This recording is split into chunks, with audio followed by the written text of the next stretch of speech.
She stood beside the crib, her eyes filled with tears, whispering words the baby couldn't understand. Or could she? What if babies feel more than we know? What if a mother's guilt becomes the very lullaby that rocks her child to sleep? There are things mothers carry: silent regrets, unseen wounds, buried apologies. But what if I told you the baby never blamed her? This is the confession every mother makes in silence. And this is the reply every child gives from the soul. Stay until the end, because this isn't just a story about a mother and child. It's about you, forgiveness, and the peace you've been searching for. If this touched your heart, share it with someone who needs to hear it. Because sometimes the quietest stories hold the loudest truths.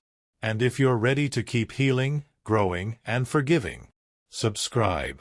Your journey isn't over yet. We're just getting started. To every mother who still carries guilt in her bones, let it go. To every child still waiting for closure, sometimes silence was the apology. And to everyone listening, your past doesn't define your worth. Your scars don't cancel your love. Your mistakes don't erase your intentions. Breathe, forgive, heal, and remember, love never needed to be perfect, only real. She held her baby close again. But this time, something felt different. Her tears no longer came from guilt, but from release. And if you listened closely, if you leaned in just enough, you might have heard the baby whisper, "Thank you for trying. Thank you for staying. I never needed perfect. I just needed you." You might not be a mother, but you've carried regret.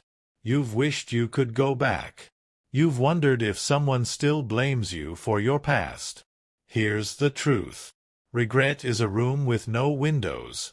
But forgiveness is the key that opens the door. Whether you're the one confessing or the one needing to forgive, there's peace waiting on the other side. And maybe, just maybe, the people you think are still hurting because of you have already let go. They're just waiting for you to forgive yourself. The truth is, every mother is a collage of contradictions. Strong but scared. Loving but tired. Present but sometimes emotionally absent.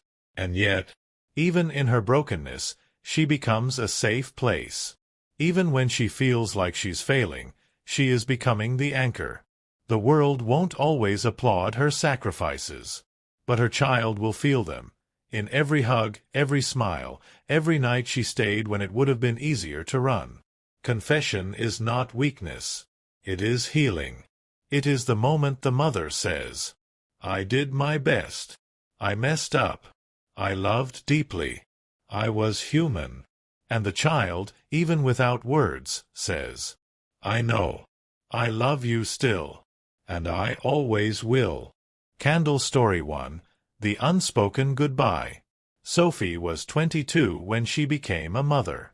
She was scared, broke, and alone. Postpartum depression hit hard. She couldn't bond with her baby the way Instagram said she should. One day, she left the baby with her mother for a night, saying, "I need space." She cried the entire night, convinced she'd failed. Years later, her daughter, now 10, wrote in a school project, "My mom is my hero because she always came back, even when things were hard." Sophie broke down. She'd been carrying guilt for a moment her daughter never saw as abandonment, only bravery. Candle Story 2, The Apology That Wasn't Needed. Linda lost her temper one day. She'd had no sleep, no help, no break. She yelled. Her 3-year-old cried, not because of fear, but because of confusion. Linda apologized 1,000 times in her mind, but never aloud. Until one night, as she tucked him in, he touched her face and said, "Are you happy now, Mommy?" She nodded. He smiled and whispered, "Good. That makes me happy too." Sometimes children teach forgiveness before we even know we need it. Candle Story 3. The Burden of a Working Mom. Emily worked 2 jobs. Her daughter asked once, "Why are you never home?" Emily carried that question like a knife in her chest for years. At her daughter's graduation, Emily apologized for missing recitals and school plays. Her daughter replied, "Mom, you weren't absent. You were my example." If the baby could talk, what would she say? "Mom, I heard your tears even when you tried to cry quietly in the bathroom. I felt your heartbeat when it was racing with anxiety. I noticed when your hugs lingered just a little longer, like you needed them more than I did. And no, I don't remember the night you shouted out of exhaustion. But I do remember the warmth of your chest when you held me afterward. I don't understand your guilt, because I never blamed you. All I ever knew was that you were my world. And you still are." A mother once said, "The hardest part about motherhood isn't childbirth. It's the weight of never feeling enough."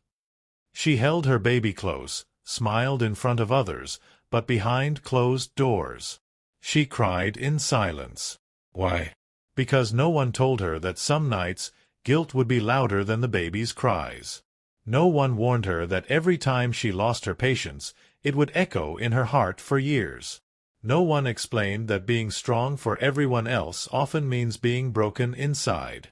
She remembers moments others forgot. The snap of frustration. The silent treatment.